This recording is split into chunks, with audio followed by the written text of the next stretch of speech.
The Great Resignation. Is it a myth or a reality? According to the US Bureau of Labor Statistics, over 4 million Americans have quit their jobs in July 2021. No, unfortunately, this is not something that is specific to the US. It's affecting the world. According to research, around 4,000 global companies have experienced losing a large number of employees at a rate that is very unusual compared to what's happening normally. The sectors that have been affected the most are healthcare and technology. That's understandable. Those are two of the the sectors that have seen the biggest shift during the pandemic due to obviously COVID and healthcare, and as well the digital transformation. Put them together, we're looking at increased workload, burnout, and way more. So what is the Great Resignation? Is this something that you should be worried about? And if you are, how can you shield your organization from the passing winds of the Great Resignation? Welcome to the Mary Poppins of Business Live show. I'm Nelly Makangu from Athena Leaders, and we are excited about helping organizations design a happy and productive workplace playground, whether it's hybrid, face-to-face, or remote. And today we're going to look at the breaking news in the future of work. Before we start though, a reminder of 3 of our key rules. First one, remember that this is not a monologue. We love interacting with you. Please get in touch, leave us a message, a comment, whatever's going into your mind. Let us know where you are in the world, whatever it is. If you are watching this on replay, use hashtag Athena Leaders when communicating with us publicly, or you can send us a private message as well. Do subscribe to be notified of great shows coming up in the future, and especially even more interviews that we have lined up. This is taking us to point number 2. If you are watching this video and you're thinking, I would love to come and speak at the podcast, well, let me know. We are currently interviewing a lot of startup founders and advisors that can help us grow the community, all the way from the perspective of leadership, technical skills, as well as the future of work. If it's you or you know somebody, ask them to get in touch with us. Third rule, most importantly, sit back, relax, and enjoy the show. Now, on to the breaking news. We're going to look at 3 articles today. And for our last section, our discussion section, we are going to look at the impact of the Great Resignation and what you can do to shield your company from that. First article is the future of work, and we're looking at combating the Great Resignation. Now, if you type online Great Resignation, you're going to see a lot of information all over the place about that. So we're going to want it to start and warm you up nicely by looking at statistics. In fact, looking at some of the research that they've done for this article, over 7,000 of hybrid workers across Europe want to continue working remotely. Even 54% of them firmly want to split the time between home and the office. And of course, although we are now living in a world or in a moment where there's more acceptance that the change and the transition to hybrid working is real and is happening, there are still a lot of concerns. 43% of people are worried about career development and progression. Other people are worried about discrimination, them versus us. This is a topic that we've talked a lot in this podcast. Over 58% of people felt like, although they want to continue working from home, they are worried about this always-on culture. It's difficult to disconnect. And of course, one of the biggest things that worry people is the knowledge spillover. We did a breaking news on knowledge spillover and its impact on innovation in the past. When looking at knowledge spillover here, and in this context of the future of work, it's really about all of this information and the casual conversation that you have with your coworkers, with your colleagues, with people from different teams. You could be having lunch with them and find out about new progress of projects that they are doing, new initiatives, sharing ideas. Especially if you're in the tech sector, you might find out about issue in the code base that you might not be aware of and learn things just by playing football, going out for after work drinks, and all of those kind of things that are difficult to replicate online. And of course, for those who are worried about that, I always ask to go back into previous shows that I've done. I've talked a lot about hybrid working and shared a lot of tips and brought even amazing guests to also share their knowledge and experience for you. One thing that is becoming increasingly important or as a bigger issue compared to what was before was noise. Of course, we've lived with noise before. We've worked for years in open plan offices. However, after a year of working, or over a year even now, of working from home, it's becoming, people are kind of used to the quiet and the fact that they can focus a lot more. 58% of people who might want to come back in the office are worried that the noise level might make them less productive when they go back in the office. That's also include disruption and distraction from colleagues. And there's also the fact that, this is something that's, okay, yes, we should go back, but what's going to happen? The article ends with an emphasis on IT and technology as a solution to a lot of those problems that people are seeing in as part of the hybrid working world. What I would like to emphasize, and especially if you think about this idea of great resignation and how can I keep my people, my employees in my team, then there's way more to look at. IT and technology have a place, that's for sure. You need to also look at this leadership. Do you have the strong leadership, and how can you support managers and empower managers to lead the change? We're talking at the change of mindsets and also having a clear vision and roadmap to navigate your organization through the transition to hybrid working to ensure that you continue being a happy and productive workplace playground. We'll give you more tips on that when we get to after we've introduced the next two articles. Article number 2. And for this one, we're going to look at creating more familiar work environments in the hybrid era. And as usual, if you already have some questions and thoughts that you want to share with us, do please comment, #AthenaLeaders. This article was a very interesting one. It's starting to shift a little bit from just the technology, focus on the technology, to also look at the workplace environment. And that's another thing that people talk a lot about is the office environment and how we can make sure that people can still feel part of the office, or we create office spaces that support hybrid working. One of the interesting statistics that were highlighted in this article was the rate of digital transformation when it comes to small businesses. In the past, when we talked a lot about digital transformation, it was big businesses shifting their business, moving in different direction, while small businesses was pretty much business as usual. Whereas with the pandemic, 58% of small businesses have also seen some aspect of digital transformation. The large part of that has been focused on bringing more tools to communicate and work better with teams. That's well and good.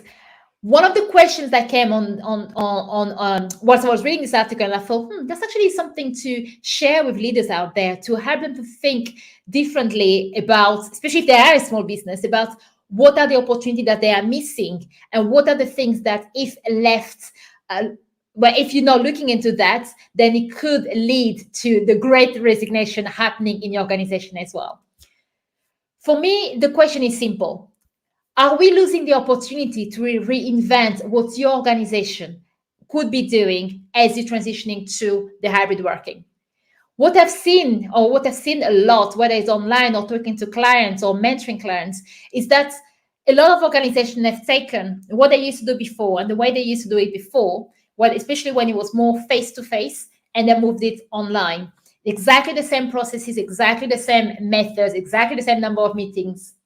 However, to survive in a hybrid workplace, you need to really start thinking differently, taking advantage of technology in one way, taking advantage of simplifying or even changing some of the processes because of the new ways of working.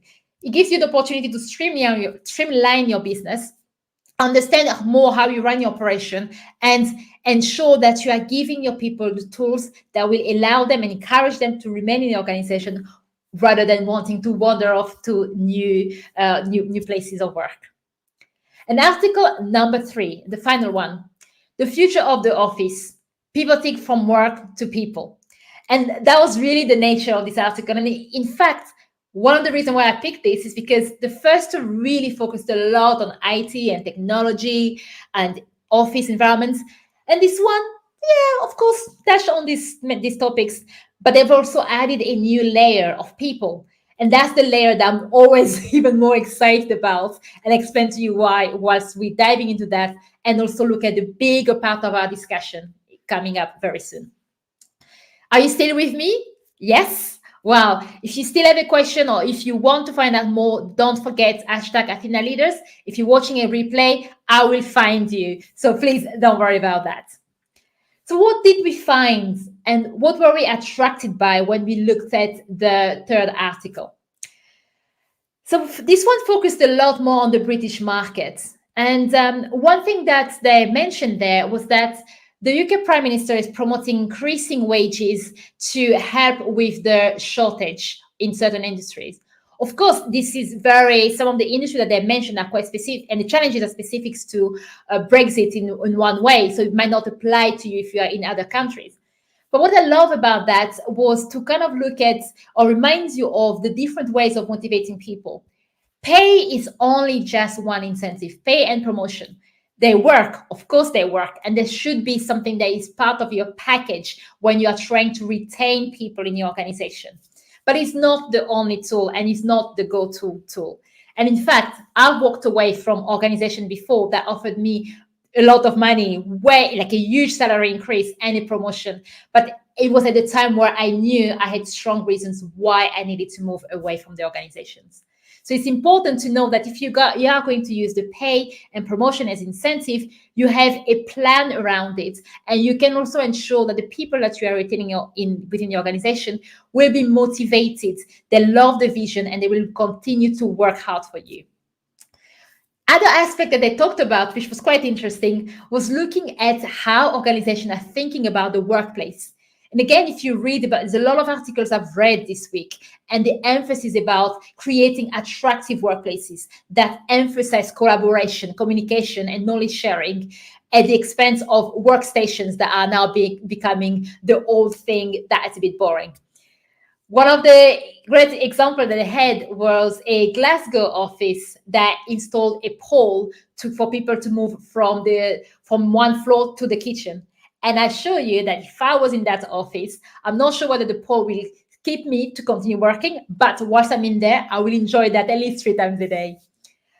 Gym and health is becoming one of the other important perks that companies would like to offer to individuals, as well as what we already know, the football table, the video games, and the likes. All of those are great, and they are really good incentives in terms of getting people in the organization. But when we look at the hierarchy of needs, the pyramids of needs, I see them as being at the very, very top. And there's a lot of work that needs to be done at the bottom of the pyramid, the strong foundation, and the lower level. That's without those things, everything else at the top, people will enjoy them, but they might not stay. So what are they? Before we get into that, let me share with you one, actually, it's quite a funny one, so I'll mention that as well. They talked about doggy daycare. Should organizations or should leaders and bosses be responsible for the fact that a lot of people now have a lot of dogs? To go through the pandemic, some people have dogs, they needed, or they bought a dog, and they obviously it really helped them, and they're used to having a dog at home and working. What is the impact of not having them now that we're moving away? So those were the 3 main articles that I've looked at, and just to show you the different aspects and different angles and the questions that people are asking themselves, the worries that people are having when it comes to the Great Resignation.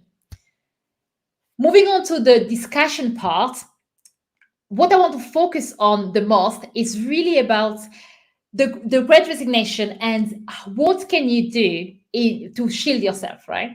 So if you think about that, as I've said before, people are moving to different jobs, especially in the technology and the healthcare sectors. This move is at a rate or a level that is higher than usual.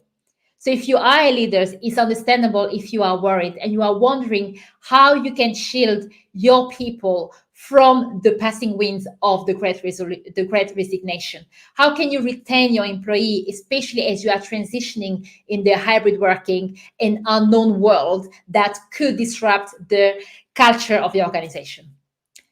To answer that, I've got three questions for you, or three different steps. The first one, the first biggest question you have to ask yourself is, what is the impact of the resignation on your key business metrics? If you want to bring change in the organization, it's easier when you have data behind it. You will gain the buy-in from other stakeholders within the organization to change what you need within your infrastructure to develop the retention strategy that you need. When we look at the data, well, the glaring one is the cost of recruiting new employees, especially in sectors where it could be a bit more difficult. How much does it cost to onboard new employees, train them, and bear in mind the impact on productivity? Can you continue with the same velocity and work on the same number of projects and initiatives when most of the people within your organizations are either training, hiring, or covering for jobs that are vacant? So putting together all of that and really linking some of the metrics and as you answer those questions, some of the answers, link the answers to the key metrics will help you convince people in the organization that there is a problem that needs to be looked at. It's urgent, it's very important, and we need to start thinking about whether the strategy that we have for our retention is still valid and it still works. Question number two, or step number two, how to identify the root cause and slow down the great resignation. And this is something that's really worries a lot of leaders. I know that there might be a problem in my organization, but what can I do about it? We've already had a few people leaving the company, and what can we do to stop others to follow suit? There are two different areas to look at. One, from an HR and senior leadership perspective, and that's when we look at compensation. As I've mentioned before, is only one tool that you can use to increase what you are doing and to increase the level of retention in the company. Look at the compensation, promotion, performance on the job, job satisfaction, training opportunities, and also look at leadership. Those are very important things to kind of start assessing for your organization. But because I love my shows to be very, very hands-on, I would also like to address the other side. What can I do as a manager? I'm looking after a team.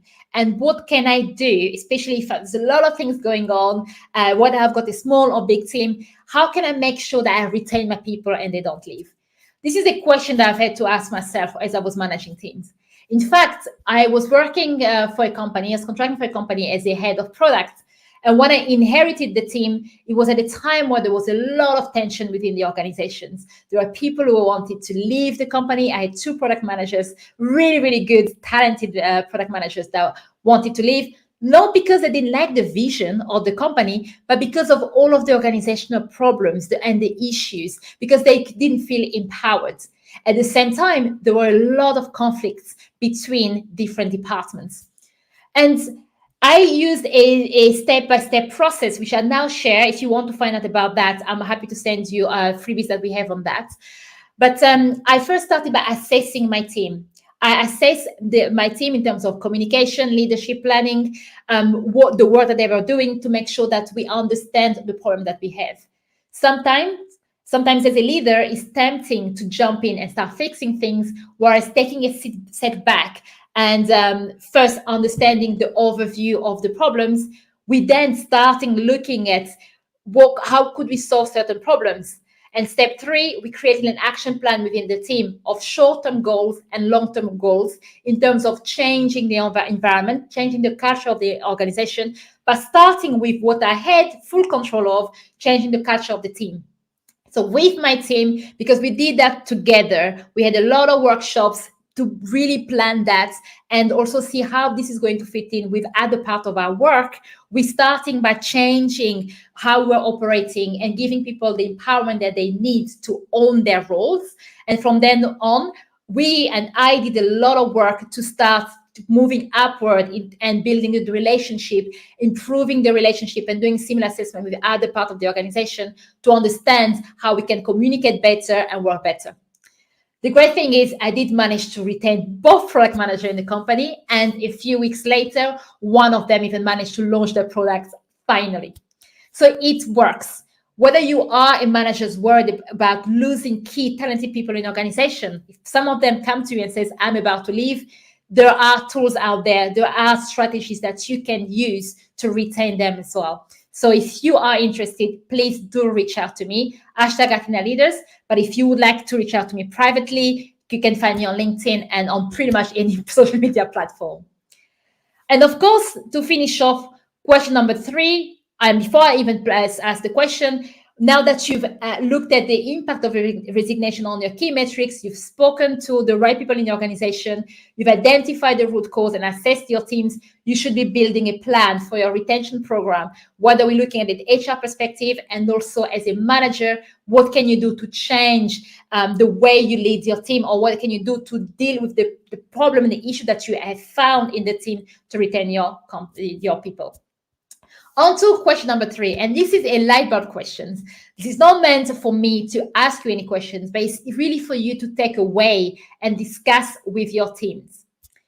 How can you offer the same experience to office and remote workers? An experience that will avoid discrimination and exclusion. This is one of the biggest topics and one of the biggest headaches that many leaders have.